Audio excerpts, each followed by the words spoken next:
오늘로 봉독해올 말씀 가지고 그리스도인인 내면을 아름답게 가꾸는 사람입니다 라는 제목으로 여러분과 좀 말씀을 나누겠습니다. 여러분, 잠언은 한자로 바늘 잠자를 쓰고 말씀 원자를 씁니다.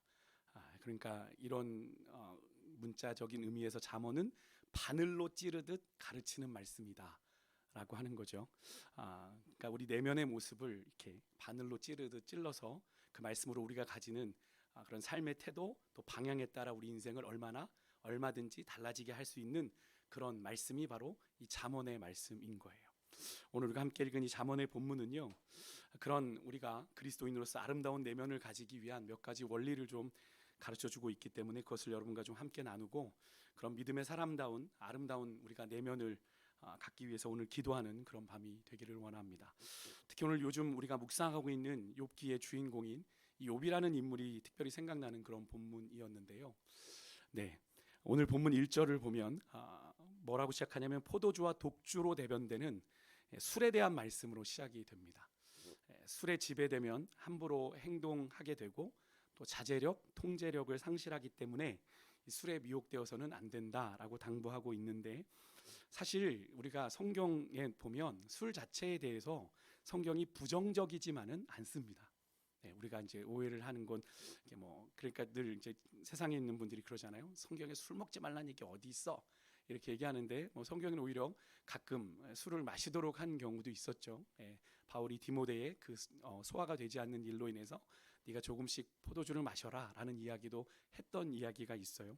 이렇게 말하면 이제 술 문제로 상당히 이제 신앙 안에 갈등하고 계시는 분들은 좀 좋아하실지 모르겠습니다만, 시편 104편 15절에 보면 이런 말씀이 나옵니다. 사람의 마음을 기쁘게 하는 포도주와 사람의 얼굴을 윤택하게 하는 기름과 사람의 마음을 힘있게 하는 양식을 주셨도다, 이렇게 되어 있는데, 누가 주신 거냐면 하나님이 사람의 마음을 기쁘게 하는 포도주, 또 사람의 얼굴을 윤택하게 하는 기름, 또 사람의 마음을 힘있게 하는 양식을 하나님이 주셨다라고 되어 있는, 하나님이 우리 인간에게 누리도록 주신 거라는 거죠. 그러니까 술도 하나의 우리의 기호식품일 수가 있는 거예요. 사람의 마음을 기쁘게 하기 위해서 포도주를 주셨다라는 기록이 되어 있는. 하지만 문제는 뭡니까?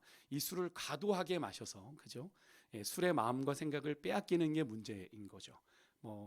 경험해 보신 분도 계시겠고 안 계시기도 하겠습니다만, 이 술이라고 하는 것이 그렇게 우리의 마음대로 스스로 통제하거나 자제하기가 쉽지가 않다라는 거죠. 시작은 그렇게 마음을 먹고 시작을 해요. 딱 2잔만, 딱 3잔만 이렇게 시작을 하는데, 그 2잔이 어느덧 공이 하나 붙고 병이 하나 붙고 이렇게 되는 것 아닙니까?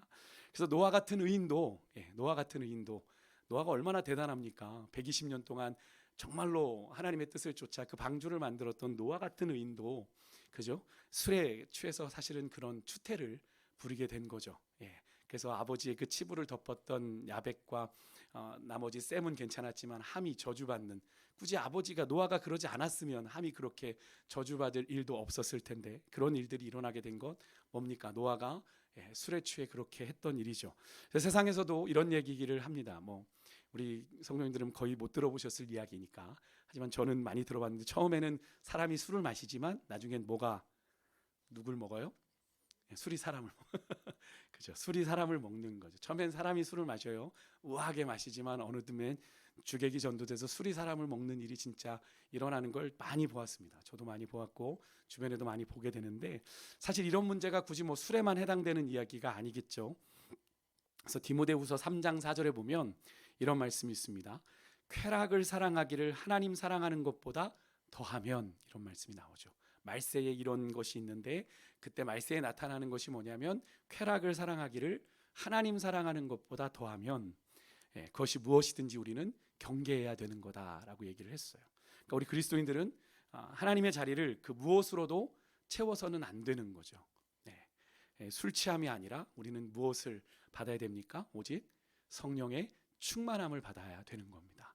그러니까 하나님의 자리를 우리가, 이게 처음에는 기호식품이니까 내가 가볍게 내가 좋아하는 거니까 즐겨야지라고 되어지는 것들이 나도 모르는 사이 그것이 우상이 되고 그것이 내 마음을 빼앗는 그런 삶이 되는 것들을 우리가 삶에서 경험하게 되지 않습니까? 운동이든 그것이 음식이든 기호든 뭐든 간에 그것이 주님의 자리까지 넘어와서는 안 되는 것인데, 그러지 않도록 오늘 이 지혜 잠언은 우리에게 그렇게 권면하고 있는 겁니다. 내가 하나님보다 더 사랑하게 되는 것이 있지 않도록 너희들이 주의해라 라고 하는 것을 여러분 꼭 기억하시고, 우리가 술 취함이 아니라 여러분의 삶에 성령의 충만함이 넘치시기를 주 이름으로 축복합니다. 다음으로 3절에 보면 다툼에 대한 이야기가 나와요. 관계에 대한 이야기죠. 다투는 것은 미련한 자가 하는 행동이므로 다투는 행위를 피해야 된다라고 오늘 잠언은 이야기해요. 잠언 6장 19절에도 이 다툼은 하나님이 미워하시는 일이다라고 이야기를 합니다. 하나님이 미워하시는 일. 그런데 이 다툼에는 그 기저에 늘 뭐가 있습니까? 잦은 다툼에는 분노가 깔려 있죠. 그래서 분노가 가득 찬 사람은 툭만 쳐도 누군가와 시비가 붙게 되고, 누구와 싸움이 일어나게 되는 걸 우리가 보게 되지 않습니까? 그러니까 우리 안에 이 분노를 잘 다스리는 사람이 이 다툼을 에서 이렇게 다툼하는 자리에서 잘 벗어날 수 있게 되는 건데요. 그래서 사도 바울은 우리에게 그렇게 이야기합니다. 로마서 12장 17절에 악을 악으로 갚지 말고 뭘로 갚으라고 얘기해요? 21절에서 선으로 악을 이겨야 된다라고 권면하는 거죠. 오늘 우리가 새벽에 읽고 묵상했던 욥기서 31장 29절에 보면 욥이 하나님 앞에 이제 무죄서약을 하거든요. 31장에 하나님, 나는 하나님 앞에서 이렇게 무죄한 인생을 살았습니다. 내가 이렇게 하나님 앞에서 순전하게 살았습니다를 서약하는 11가지의 이야기가 나와요. 근데 이제 오늘은 그게 6가지의 이야기가 이제 나왔는데, 매일 성경 보신 분들은 아시겠지만 거기에 보면 자신을 미워하는 원수를 어떻게 자기가 해왔는지에 대한 이야기가 나오거든요. 자신이 하나님 앞에 무죄함을 강조하면서 자신은, 욥은 내가 원수가 망하는 것을 보고도 기뻐한 일이 없고, 그에게 나쁜 일이 일어났다고 해서 내가 즐거워한 적이 없습니다. 심지어 내가 원수가 죽기를 구하는 말로 하나님 내 입을 더럽혀 본 적도 없습니다. 이 욥이란 인물이요, 참 알면 알수록 참 되게 매력적인 인물이더라고요.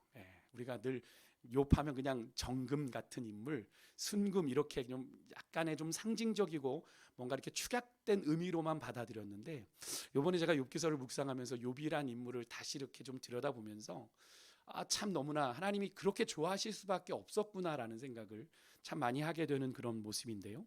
이런 욥의 모습, 하나님 앞에서 구약에 수천 년 전 사실은 시대에 살았던 사람이지 않습니까? 그런데 이미 예수님이 신약에 와서 가르칠 그 가르침까지 이미 소급해서 그것을 적용하고 있는 삶을 살았어요.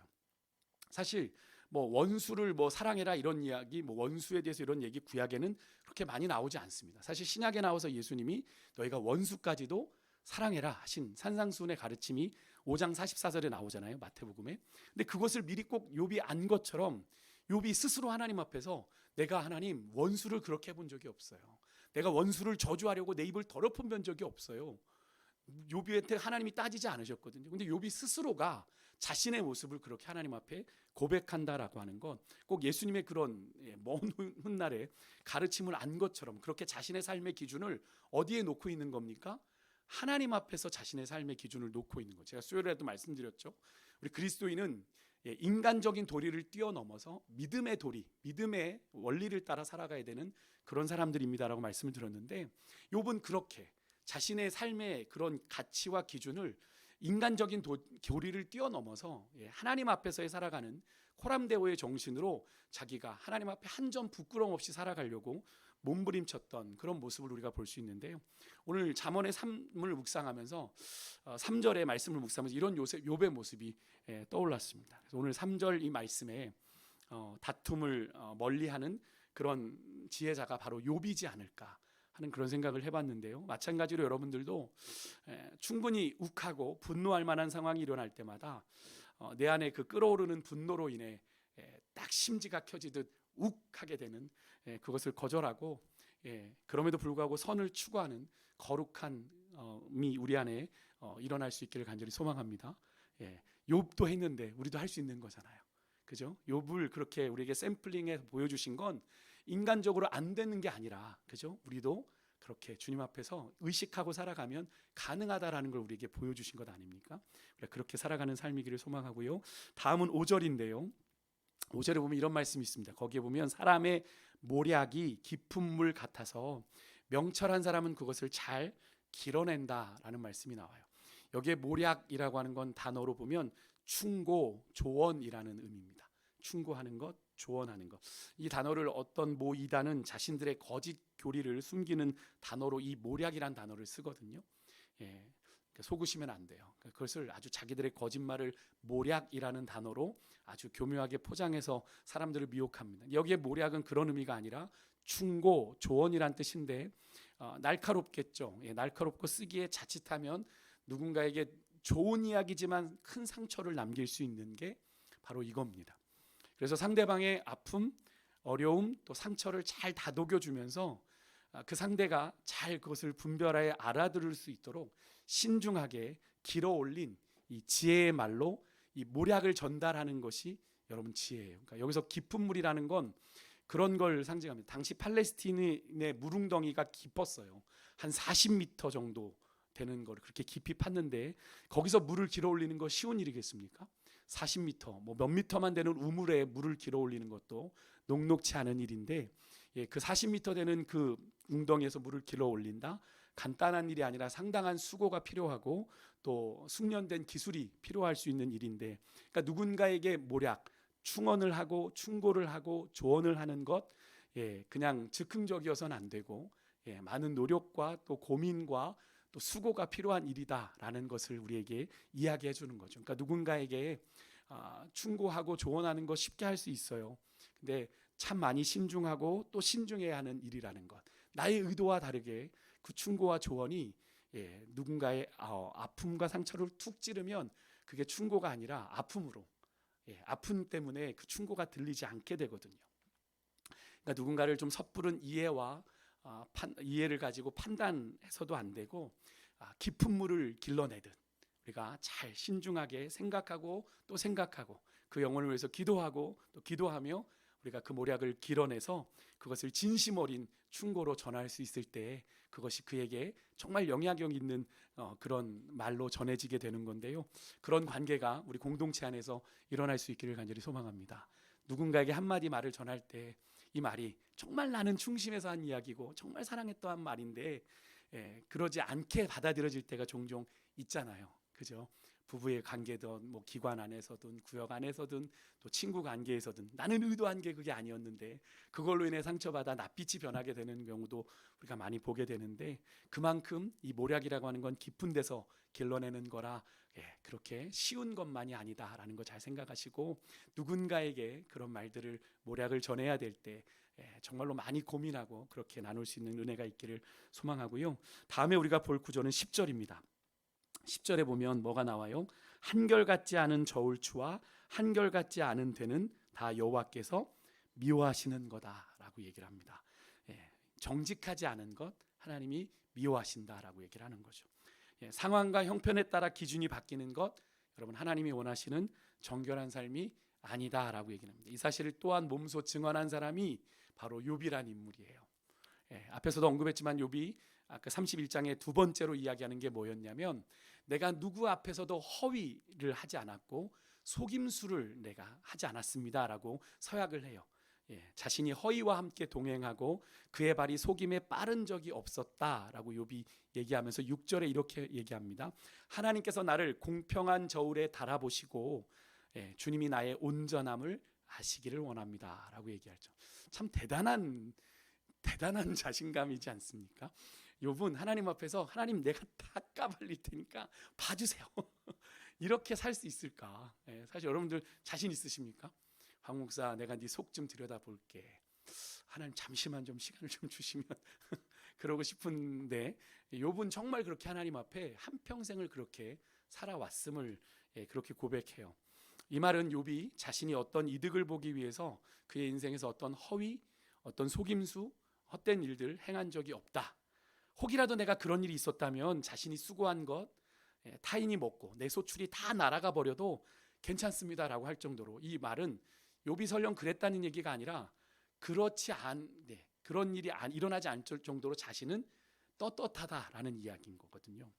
여러분 욥기를 이렇게 쭉 묵상해 오신 분들은 이런 욥의 자신만만한 선언이 야 욥이 되게 교만하다, 욥이 되게 만용을 부리는구나 이렇게 생각을 하지 않으실 거예요. 그 정도로 욥은 하나님 앞에서 그렇게 한 점 부끄러움 없는 삶을 살아왔던 것을 우리가 알 수 있는데요. 사실 이런 욥이 더 대단하다고 느껴지는 건 오늘 잠언에서 한결같지 않은 이 되는 무언가 보여지는 겁니다. 그죠? 가시적인 건데 욥이 고백하는 이 허위 속임수라는 건 드러나지 않는 겁니다. 그러니까 마음에 감추어진 거니까 얼마든지 감추고 숨길 수 있는 겁니다. 그죠?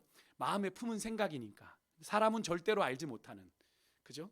그런데 사람의 중심을 살피는 우리 주님만이 아실 수 있는 부분까지도 욥은 어떻게 해요? 흐트러짐 없이 누가 보지 않아도 하나님 앞에서 그 정직함을 지키며 살아갔다라고 하는 사실인데요. 여러분, 이러한 삶은 오늘 이 시대를 우리가 또 한 사람의 욥으로 살아내야 될 우리 그리스도인들에게도 동일하게 적용되는 믿음의 도리이자 믿음의 기준이지 않을까 하는 그런 생각을 해보게 됩니다. 당장 눈앞에 보이는 나의 이익, 나의 손해를 쫓아서 다른 이들을 속이는 그런 거짓 행위 여러분 멀리하시고 매사에 주님이 내 삶을 주목하여 바라보신다라는 생각을 하시고 매사에 정직하게 행하는 그런 은혜가 있으시길 주름으로 축복합니다. 내가 당장 속이고 취한 것, 나를 당장 즐겁게 하는 것 같지만 그것이 나에게 영원한 만족 줄 수 없다라는 사실 기억하시고 이렇게 항변할 수 있어요. 저도 그렇게 가끔 하나님 앞에 하나님 세상이 다 그런데 라고 얘기해요. 세상이 여러분 우리를 속인다고 할지라도 우리만은 모든 일에 한결같은 정직함으로 마땅한 노동 또 정당한 대가를 바라며 살아가는 그런 우리 그리스도인들 돼야 될 줄 믿습니다. 다음으로는 12절인데요. 12절에 이런 말씀이 있습니다. 듣는 귀와 보는 눈을 하나님이 다 지으셨다라고 얘기해요. 무슨 의미일까요? 이 귀와 눈을 하나님이 지으셨기 때문에 우리가 눈으로 보고 판단하고 귀로 듣고 판단하는 그 모든 판단은 우리가 누구에게 맡겨야 된다는 거예요? 하나님께 맡겨야 된다라는 겁니다. 우리가 보고 듣는 것이 다 맞을 것 같지만 그렇지 않죠. 내가 보지 않고 안 믿는다, 듣지 않고 안 믿는다 하지만 우리의 보고 듣는 것, 제가 일전에도 설교하면 말씀드렸지만 그렇게 믿을 만한 것이 못 된다. 너무 커도 못 보고 너무 작아도 못 보고 너무 주파수가 달라도 듣지 못하고, 그죠? 너무 작아도 듣지 못하고 너무 커도 듣지 못하는 게 우리 귀인데 우리는 자꾸 그런 한계가 있는 보고 듣는 것에 우리가 어떤 판단에 절대적인 가치 기준을 부여한다라는 거죠. 사람은 일전에도 말씀드렸지만 보고 싶은 것만 보고 듣고 싶은 것만 듣는 경우가 많거든요. 그래서 똑같은 상황을 보고도 목격자들의 진술이 다 다른 것들이 바로 그런 것 아니겠습니까? 그래서 구체적인 증거를, 그래서 교통사고가 나면 서로 쌍방 이야기가 다르니까 뭘 해야 돼요? 그 현장을 정확하게 객관적인 걸로 찍어 놓는 게 맞는 거죠. 그죠? 그래서 그것을 판단하는 사람의 몫에 맡겨서 판단을 받게 되는 것 아니겠습니까? 제가 예전에 설교하면서 그런 이야기를 드렸죠. 고릴라 실험하는 거.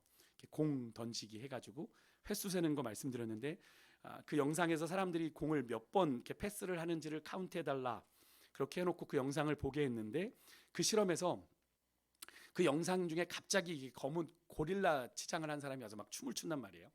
막 숨어서 이렇게 막 피해 다니는 것도 아니고 대놓고 막 춤을 추는데 이 고릴라를 보지 못한 사람이 그 영상을 본 사람 중에 절반이 넘었다는 겁니다. 절반이 넘었다는 거예요.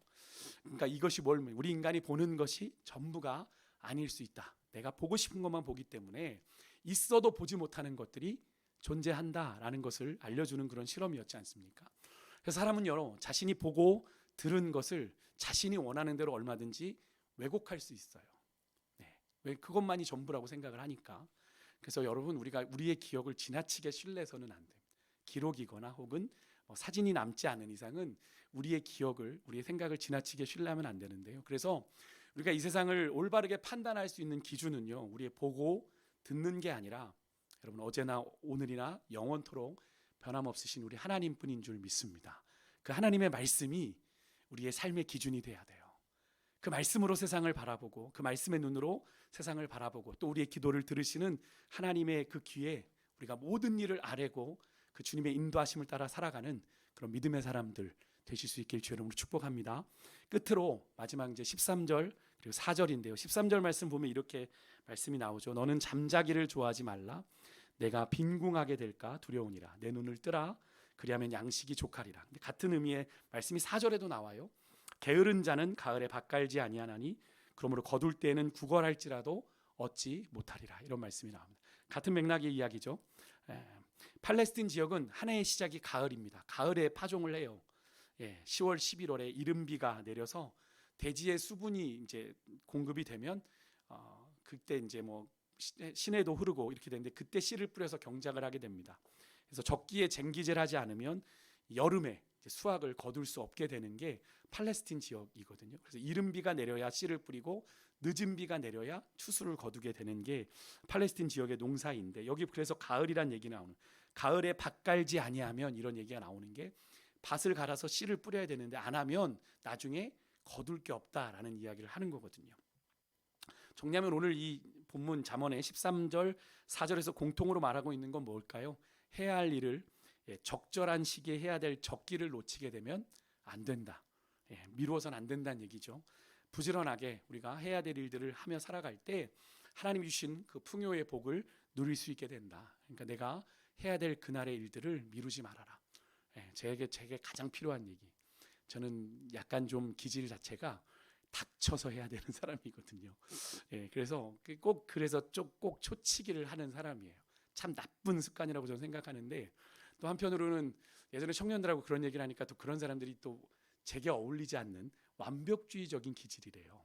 그래서 내가 또 그것으로도 나 완벽한가 봐 착각을 하기도 했는데, 어쨌든 초치기는 별로 좋지 않아요. 그래서 오늘 성경에도 해야 될 일을 미루지 말아라 이렇게 말씀을 하고 계시는데, 여러분 우리를 창조하시고 지금 이 온 세상을 주님의 섭리와 경륜 속에 다스리시는 우리 하나님도 여전히 지금도 일하고 계십니다. 맞죠? 우리 하나님 주무시고 계시나요? 가끔 주무시고 졸기도 하시나요? 아니죠. 시편 121편 4절과 8절에 보면 하나님은 졸지도 아니하시고 주무시지도 아니하신다. 그래서 우리를 시편 기자 이렇게 고백하죠. 우리의 출입을, 우리의 앉고 일어섬을 지금부터 영원까지 지키신다 라고 고백을 하는 것 아니겠습니까? 우리 주님은 잠시도 쉬지 않고 우리를 위하여 일하시는 주님이심을 믿습니다. 그렇기 때문에 우리 주님은 지금도 졸거나 주무시지 아니하고 이 창조하신 이 세계를 다스리고 운영하고 계세요. 그렇기 때문에 그분의 형상을 따라 지음받은 우리도 주님을 본받아 부지런히 살아가는 것, 그분의 형상을 온전히 담는 일인 줄 믿습니다. 그러니까 게으르게 살면 안 돼요. 주님도 일하시는데. 그래서 잠언에 보면 게으른 자는 뭐에게 가서 배워라? 개미에게 가서 배워라. 이렇게 말씀하는 말씀도 있는 거죠. 우리가 정말로 주님께서 우리에게 주신 삶의 시간들, 또 물질들, 모든 것을 내게 맡기신 내 삶의 참 주인 되신 주님이 청직이 된 나에게 그것을 맡기셨다면, 청직이 된 우리는 어떻게 살아야 되는 겁니까? 그의 부르심에 걸맞게 부지런히 최선을 다해서 그 주어진 시간, 또 주어진 물질, 환경 상황들 속에서 우리가 최선을 다해 살아갈 때 하나님이 그런 삶에 오늘 약속하신 것처럼 풍족한 은혜를 내려주시게 되는 거죠. 지금 어떤 모양이든지 간에 여러분에게 맡겨지신 일이요, 가정에서든 일터에서든 여러분의 삶의 현장에서든, 그것이 우리가 하나님의 형상을 닮은 일하시는 하나님의 그 존재를 드러내고 증명하는 하나님의 선한 도구다라는 사실 여러분 좀 기억하시고, 여러분 때를 놓치지 마시고 부지런히 여러분의 삶에 주신 일들을 잘 감당해내는 그런 은혜가 있으시기를 주 여러분을 축복합니다. 말씀 마치겠습니다. 그리스도인은 외면의 치장보다, 외면의 아름다움보다 내면의 아름다운 주님 닮는 성품을 키우며 살아가야 되는 존재가 바로 그리스도인들이죠. 그래서 말씀의 거울 앞에서 나를 늘 단장하고 돌아보는 일들이 필요한데, 여러분 우리가 그리스도인이라고 하면서 우리의 내면을 말씀으로 돌보지 않고 가꾸지 않으면 우리 또한 예수님 시대의 바리새인과 서기관들처럼 어쩌면 이 시대의 회칠한 무덤같이 살아가는 존재일 수 있다라는 사실을 여러분 기억하시고, 우리가 진정으로 우리의 내면의 아름다움을 무엇으로 가꿔요? 말씀으로 가꾸는 겁니다. 그 말씀으로 잘 가꾸셔서 우리의 삶에 그리스도를 아는 냄새가, 그리스도의 향기가 아름답게 우리의 삶을 통해 세상에 전해지는 그런 귀한 삶 되실 수 있기를 주님으로 축복합니다. 이 일을 위해서 제가 욥기를 묵상하면서 다시 한번 깨닫게 되는 건, 우리 그리스도인의 삶의 기준이 코람데오이면 되겠다라는 생각을 해봤습니다. 코람데오가 뭐죠? 하나님의 존전 앞에서 내가 살아가는 존재다라는 고백이죠. 사람의 눈은 보지 못하는 부분이 있으니까 얼마든지 감추고 숨기고 그렇지 않은 척 살아갈 수 있지만, 여러분 하나님 앞에서는 우리가 그럴 수 없는 존재임을 깨달으면 그저 우리의 삶이 얼마나 하나님 앞에서 정직해지고 또 성실해지겠습니까? 그런 기준으로 우리의 삶을 주의 말씀 앞에서 그렇게 가꾸어가는 그런 은혜가 있기를 소망하고요. 우리 아까 불렀던 찬양이죠. 주의 아름다움은 말로다가 아니고 자꾸 가사가 헷갈려서 죄송해요. 아름답고 놀라운 주 예수, 말로 할 수 없네. 그 측량할 수 없는 위엄, 주님과 같은 분은 없네. 한없는 지혜와 사랑 그 누구도 다 알 수 없네. 아름답고 놀라운 주 예수 보좌에 앉으셨네. 내가 그 주님 앞에 서 있네라고 고백하잖아요. 우리 찬양의 고백이 그런 우리의 다짐이었으면 좋겠습니다. 하나님, 내가 욥처럼 그렇게 주님 앞에서 부끄러움이 없는 자로 한평생을 그렇게 살아갈 수 있는 우리의 삶이 될 수 있도록 그렇게 우리의 삶을 인도해 달라고 그렇게 소망하는 가운데 우리 찬양 함께 찬양하며 우리 기도의 자리로 나아가겠습니다.